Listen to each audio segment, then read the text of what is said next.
देखिए दोस्तों, आज हम अपने इस वीडियो के में भारत की प्रमुख बंदरगाहों से संबंधित चर्चा करेंगे और जानेंगे कि भारत की प्रमुख बंदरगाहें कौन कौन से क्षेत्र में पाई जाती हैं और कौन सी बंदरगाह किस बात के लिए प्रसिद्ध है। सबसे बड़ी बंदरगाह कौन सी है, जवारीय बंदरगाह कौन सी है और नदीय बंदरगाह कौन सी है, इन सब के बारे में आज हम चर्चा करेंगे। तो जैसा कि आप अपने सामने देख पा रहे हैं, ये भारत का मैप और इसमें कुछ बंदरगाहें आपके पश्चिमी तट की होती हैं, यानी कुछ बंदरगाहें आपके इस तरफ में मिलेंगी, अरब सागर की तरफ मिलेंगी आपको, और कुछ बंदरगाहें आपको बंगाल की खाड़ी वाले क्षेत्र में मिलेंगी। यहाँ पर यदि हम देखें तो आपके जो ऊपर बंदरगाह दिया जाता है, ये किसके लिए, ये मुक्त व्यापार के लिए या इधर जो पश्चिम की तरफ देश हैं उनके साथ व्यापार करने के लिए आपके ये पश्चिमी तट से पर जो बंदरगाह हैं उनके बारे में चर्चा करेंगे हम। और इधर आपके बंगाल की खाड़ी में जो बंदरगाहें पाए जाते हैं, यानी पूर्वी तट की कुछ बंदरगाहें हैं, उन सब पर हम बारी बारी से चर्चा करेंगे। तो चलिए देख लेते हैं भारत की कुछ प्रमुख बंदरगाहें। तो आइए सबसे पहले हम देखते हैं कि बंदरगाह किसे कहते हैं। तो इंग्लिश में बंदरगाह को बोलते हैं सी पोर्ट। क्या बोलते हैं इसको? सी पोर्ट। अब हम देखते हैं बंदरगाह है क्या, उनके बारे में थोड़ी चर्चा कर लेते हैं। बंदरगाह किसे कहते हैं? तो ये देखिए, आप यहाँ पर देख पा रहे होंगे कि बंदरगाह किसे कहते हैं। तो देखिए, बंदरगाह प्रमुख कौन से क्षेत्र होते हैं उनके बारे में हम देख लेते हैं। देखिए, बंदरगाह प्राचीन काल में भारत जो व्यापार करता था पड़ोसी राज्यों के साथ, तो वो व्यापार तीन तरीके से हो सकता था। या तो ये व्यापार जो है जलमार्ग से होता था या स्थल मार्ग से होता था। इनके माध्यम से व्यापार किया जाता था। जल मार्ग से जो व्यापार किया जाता था उसमें जलयानों का इस्तेमाल किया जाता था, नावों का इस्तेमाल किया जाता था। लेकिन आधुनिक समय में यदि हम बात करें तो व्यापार आपका जलयानों के साथ साथ हवाई जहाज़ों के साथ भी, उनसे भी सामान लाया और ले जाया जाता है। तो जलयानों के यदि हम आधुनिक व्यापार की बात करें तो इनके माध्यम से कुछ क्या सुविधाएं उपलब्ध करवाई जाती हैं। जलयानों से व्यापार जो होता है वो वायुयान की अपेक्षा सस्ता होता है। आधुनिक समय में हम वायुयान से व्यापार अवश्य करते हैं, लेकिन यह जलयानों की अपेक्षा काफ़ी महंगा होता है। जलयान का व्यापार जो है काफ़ी सस्ता होता है। व्यापार करने के लिए क्या किया जाता है, नदी के आसपास कुछ जो इंफ्रास्ट्रक्चर है वो तैयार किया जाता है। यहाँ पर विभिन्न प्रकार के जो वेयर हाउसेज हैं उनका निर्माण किया जाता है, ताकि वहाँ पर सामान को स्टोर किया जा सके, वहाँ पे सामान का भंडारण किया जा सके। क्योंकि आंतरिक क्षेत्रों पर समुद्री जहाज़ों वहाँ पर नहीं पहुँच पाती हैं और न ही इतनी बड़ी नदियाँ पाई जाती हैं जहाँ से जो नदी पत्तन है वहाँ पर विकसित किए जा सकें। नदी पत्तन के बारे में हम डिस्कस करेंगे कि भारत में एक नदी पत्तन है जो प्रमुख रूप से जाना जाता है। तो जहाँ पर ये सुविधाएं उपलब्ध होती हैं, यानी समुद्र तट या नदी के आसपास तटों पर ये सुविधाएं जहाँ पर प्रदान की जाती हैं, ऐसे जहाँ पर जलयानों का आवागमन आसानी से किया जा सकता है। जलयान यहाँ पर क्या करते हैं, अपने सामान को उतारते और चढ़ाते हैं। यानी जो आपके शिप्स हैं, दे अनलोड देयर लोड्स हेयर, यानी यहाँ पर ये सामान को लोड करते हैं, अनलोड करते हैं। और एक तरह से देखा जाए जैसे बस स्टैंड होते हैं, बस स्टैंड के अंदर बसें आती हैं, सवारी उसमें चढ़ती हैं और उतरती हैं। अलग अलग स्थानों पर बसें जाती हैं, वहाँ से बसें और सवारियाँ चढ़ती हैं और उतरती हैं। ठीक उसी प्रकार से एक तरह से देखा जाए तो ये जो पोर्ट जो होता है, ये बंदरगाह जो होती है, ये शिप स्टैंड हम इसको बोल सकते हैं। यानी यहाँ पर समुद्री जहाज़ें आकर के रुकते हैं, अपना सामान उतारती और चढ़ाती हैं। अब हम देख लेते हैं बंदरगाहों के प्रकार और उनसे संबंधित, यानी बंदरगाह कितने प्रकार के होते हैं। यदि हम भारत की बात करें तो भारत में लगभग 200 छोटे बंदरगाह और 13 बड़े बंदरगाह पाए जाते हैं। इन सब के बारे में हम चर्चा करेंगे। बड़े बंदरगाहों में देखें तो सबसे ज़्यादा आपके 3 बंदरगाह जो हैं तमिलनाडु में देखने को मिलेंगे आपको। और छोटे बंदरगाहों की बात करें तो 53 बंदरगाह आपको जो कहाँ पर देखने को मिलेंगे, महाराष्ट्र में देखने को मिलेंगे। बंदरगाहों के प्रकार की बात करें तो बंदरगाह जो है वो प्रमुख रूप से 2 प्रकार के होते हैं।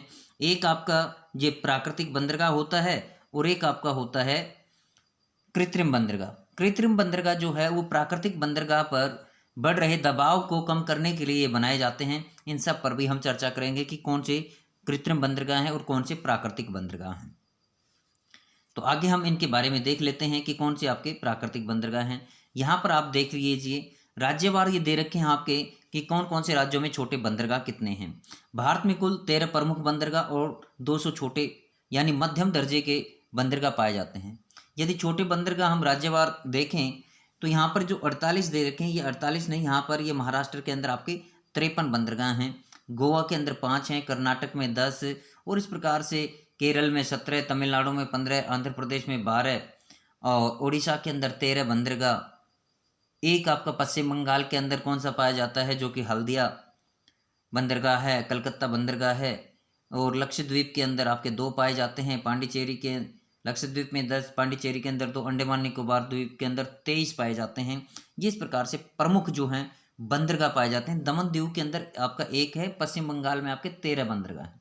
ये आपके दिखा रखे हैं यहाँ पर। तो ये कुछ छोटे बंदरगाह राज्यवार थे। अब हम देख लेते हैं बंदरगाहों से संबंधित अलग अलग यानी पश्चिमी तट के जो प्रमुख बंदरगाह हैं उनके बारे में हम चर्चा कर लेते हैं। यहाँ पर सबसे ऊपर आप देख पा रहे हैं कांडला बंदरगाह। ये कांडला जो बंदरगाह है ये आपके जवारीय बंदरगाह माइन है आपकी। और इस बंदरगाह का निर्माण की बात करें तो क्यों इसका निर्माण किया गया था, क्यों इसको बनाया गया था। यहाँ पर ऊपर आपका क्या है, पाकिस्तान पड़ जाता है और पाकिस्तान के यहाँ पर क्या थी, कराची बंदरगाह थी। कौन सी बंदरगाह थी, यानी स्वतंत्र भारत से पहले यहाँ पर कराची बंदरगाह के माध्यम से जो अपना इधर जो अरब देश थे इनके साथ व्यापार होता था। इसके जब भारत आज़ाद हुआ तो ये कराची बंदरगाह पाकिस्तान में चलेगी, जिससे कि भारत के अंदर अपना व्यापार सुचारू रूप से संचालित रखने के लिए कांडला बंदरगाह का विकास किया गया था। तो ये है कहाँ पर, ये गुजरात राज्य में स्थित है। कांडला बंदरगाह का नाम अब बदल करके क्या रख दिया गया है, दीनदयाल बंदरगाह रख दिया गया है। यह बंदरगाह भारत विभाजन के बाद विकसित किया गया है। अभी हमने डिस्कस किया था कि भारत विभाजन के बाद इसका विकास किया गया है, क्योंकि इससे पूर्व जो कराची बंदरगाह थी उससे व्यापार होता था। अब उसके विकल्प के रूप में इसको विकसित किया गया है। यहाँ से देखा जाए तो इस बंदरगाह से जो अपना उत्तर भारत है, उत्तर भारत को जो है यहाँ से व्यापार के लिए इसको विकसित किया गया है। उत्तर भारत की जो आवश्यकताएं हैं उसकी पूर्ति भी इसी बंदरगाह से की जाती है। तो ये आपकी महत्वपूर्ण बंदरगाह थी कांडला बंदरगाह। इसको ज्वारीय बंदरगाह भी कहा जाता है, क्योंकि यहाँ पर जो ये एक आपकी कौन सी खंबात की खाड़ी यहाँ पर बन जाती है, खंबात की खाड़ी यहाँ पर बन जाती है, कच्छ की खाड़ी यहाँ पर बनती है, खंबात की खाड़ी यहाँ पर, जहाँ पर मुंबई और दमन दीव वाली जो आपकी आती हैं वहाँ है। ये कच्छ की खाड़ी में पाए जाने वाली बंदरगाह है प्रमुख रूप से देखा जाए। अब पश्चिम घाट की जो है कुछ और बंदरगाह देख लेते हैं। मुंबई बंदरगाह ये देश का सबसे बड़ा व्यापारिक बंदरगाह है। मुंबई बंदरगाह देश का सबसे बड़ा व्यापारिक बंदरगाह है। ये इसका प्राचीन महत्व है, यानी अंग्रेजों के से भी प्राचीन समय से इसका काफ़ी बड़ा महत्व रहा है। महाराष्ट्र में राज्य में स्थित है, सबसे बड़ा बंदरगाह माना जाता है ये। और यहाँ से सबसे ज़्यादा व्यापार होता है इसी बंदरगाह से, क्योंकि इसको भारत का प्रवेश द्वार कहा जाता है, gateway of India. Gateway of India इसी जो मुंबई बंदरगाह है इसी को गेटवे ऑफ इंडिया बोला जाता है। यहीं से आपका जो आपके अरब देश हैं, यूरोपीय देश हैं, इनके साथ यहाँ से व्यापार होता है। इसके साथ इस मुंबई पर जो व्यापार बढ़ रहा था, इसके दबाव को कम करने के लिए न्हावा सेवा बंदरगाह बनाया गया है। इस बंदरगाह का आजकल नाम देखा जाए तो इसका नाम बदल करके जवाहरलाल नेहरू बंदरगाह भी रख दिया गया है। ये क्यों बनाया गया था, अभी हमने डिस्कस किया। मुंबई बंदरगाह पर जो दबाव बढ़ रहा था उस दबाव को कम करने के लिए इस बंदरगाह का निर्माण किया गया है। और ये जो बंदरगाह है नावा सोवा या जवाहरलाल नेहरू जो बंदरगाह है, ये भारत की कौन सी बंदरगाह है, कृत्रिम बंदरगाह है। ये भारत की कृत्रिम बंदरगाह है। आप इसको के साथ डेनोट कर सकते हैं। कृत्रिम बंदरगाह है, मानव निर्मित बंदरगाह है, क्योंकि मुंबई के ऊपर से दबाव कम करने के लिए इसका निर्माण किया गया है। ये भारत की हमने अभी तक पश्चिमी तट की जो 3 प्रमुख बंदरगाहों के बारे में जाना है। अब हम देख लेते हैं भारत के नीचे जो आपकी कर्नाटक और कोच्चि केरल के अंदर जो पाई जाने वाली हैं उन बंदरगाहों के बारे में। ये आपकी देखिए, ये मारमा गोवा जो है ये गोवा के अंदर पाई जाने वाली प्रमुख बंदरगाह है। और यहाँ से आप देखें तो ईरान को जो है लोहे का निर्यात किया जाता था यहाँ से। न्यू मंगलोर ये भी कर्नाटक की एक प्रमुख बंदरगाह है। न्यू मंगलोर ये मंगलोर का आपको बंगलोर से टोन मिलता नजर आ रहा होगा। यहाँ पर आपके जो कर्नाटक की राजधानी है बंगलोर, उसी से मिलता जुलता इसका वर्ड है। और यहाँ से लोहे का निर्यात किया जाता था, प्रमुख बंदरगाह है। वहीं पर हम बात करें कोच्चि कोची ये केरल की प्रमुख बंदरगाह है। यहीं पर आपको नीचे तूतीकोरिन आपको यहाँ इधर मिल जाएगा। इसके नीचे यहाँ पर देखें तो नीचे आपका कन्याकुमारी वाला पार्ट आ जाता है। तो ये प्रमुख बंदरगाहें थी हमारी पश्चिमी तट के, जो भारत के पश्चिमी तट पर पाए जाने वाले हैं।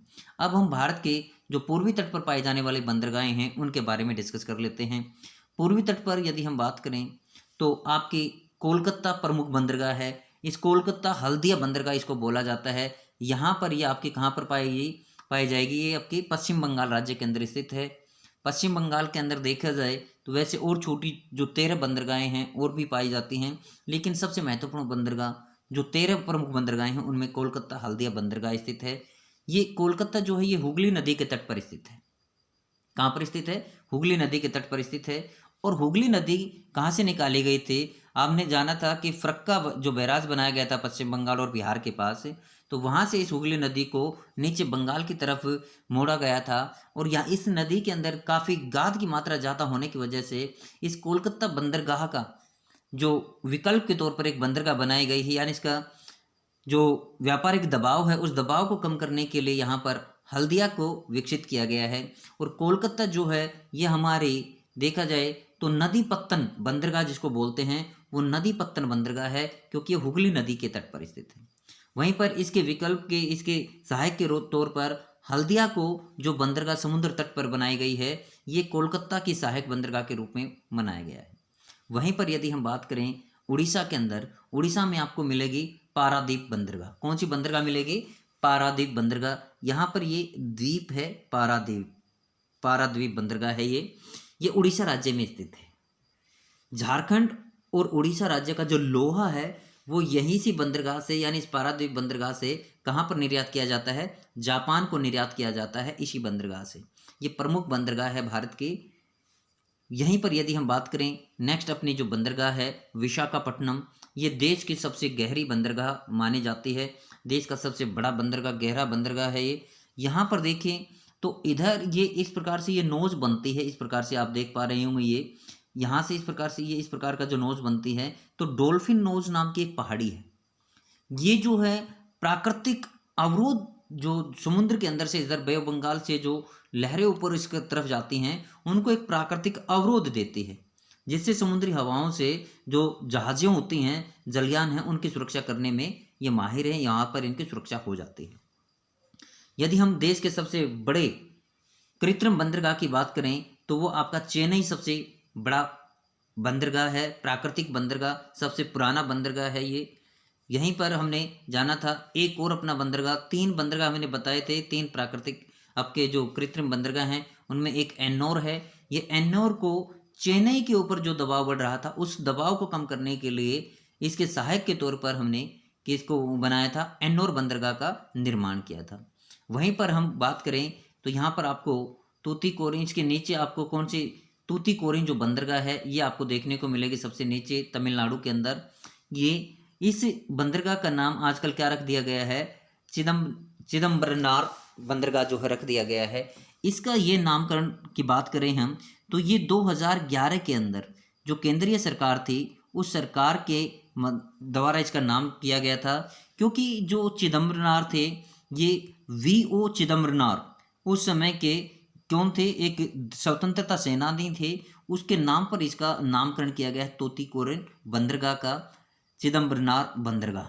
ये मन्नार की खाड़ी में स्थित है। यहाँ पर आप देख पाएंगे इधर आपका कौन सी श्रीलंका आ जाती है और इधर आपकी मन्नार की खाड़ी है, उधर आपका पाक स्ट्रेट है। तो यहाँ पर ये बंदरगाह पाई जाती है। 13 बंदरगाहों में से ये आपके 6 बंदरगाह आपके इधर पश्चिमी तट पर पाए जाते हैं और 6 बंदरगाह आपके पूर्वी तट पर पाए जाते हैं। जो 13वां बंदरगाह है प्रमुख बंदरगाह वो आपका अंडमान निकोबार द्वीप समूह में यहाँ पर पोर्ट ब्लेयर है, ये आपको देखने को मिलेगा। ये अंडमान निकोबार द्वीप समूह में स्थित है। तो ये अपने कुछ प्रमुख बंदरगाह थे भारत के। आप इनके बारे में और अधिक जानकारी जान सकते हैं कि ये बंदरगाह जो हैं किस काम में के लिए यूज किए जाते हैं। इनका व्यापारिक महत्व होता है। इन बंदरगाहों का क्या होता है? व्यापारिक महत्व होता है, क्योंकि इधर के जो अपने पूर्वी देश है उनके साथ व्यापार करना है तो हम पूर्वी बंदरगाहों का इस्तेमाल करते हैं। पश्चिमी देशों के साथ या यूरोपीय देशों के साथ हम व्यापारिक संबंध स्थापित करते हैं तो अपने हम पश्चिमी तट वाले बंदरगाहों का इस्तेमाल करते हैं। तो ये थी अपनी आज की वीडियो। कैसी लगी वीडियो या आप कमेंट बॉक्स में कमेंट करके अवश्य बताना। और सभी भारत की जो प्रमुख बंदरगाहें हैं इनसे संबंधित जो है मैप में काफ़ी क्वेश्चन पूछे जाते हैं, तो आप इनकी लोकेशन को अच्छी तरह से जान सकते हैं, पहचान सकते हैं और मैप में ये आपके लिए काफ़ी हेल्पफुल साबित होंगे। इसी के साथ हम ये अपनी वीडियो जो है हम यहीं पर स्टॉप करते हैं। मिलते हैं नेक्स्ट वीडियो में एक नए टॉपिक के साथ। जय हिंद, जय भारत।